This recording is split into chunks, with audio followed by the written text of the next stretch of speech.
பூரி ஜெகநாதர் கோவில் அதிசயம். உலகிலேயே மூலவரின் சிலை மரத்தாலான ஒரே கோவில் இதுதான்.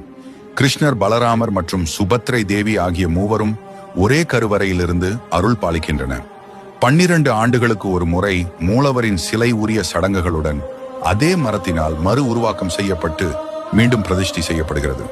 இந்த கோவில் கோபுரத்தில் அமைந்துள்ள சுதர்சன சக்கரம் நகரின் எந்த இடத்தில் இருந்து பார்த்தாலும் நம்மை பார்ப்பது போலவே காட்சியளிக்கும்.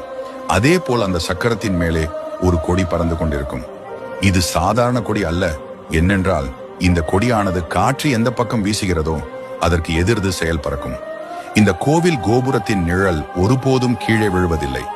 சூரியன் சுற்றித்தாலும் கோபுரத்தின் நிழலை பார்க்க முடியாது. இந்த கோவிலின் மேல் விமானங்களோ அல்லது பறவைகளோ பறப்பதில்லை. இந்த கோவிலில் சமைக்கப்படும் பிரசாதத்தின் அளவு ஆண்டின் அனைத்து நாட்களிலும் ஒரே அளவாகவே இருக்கும்.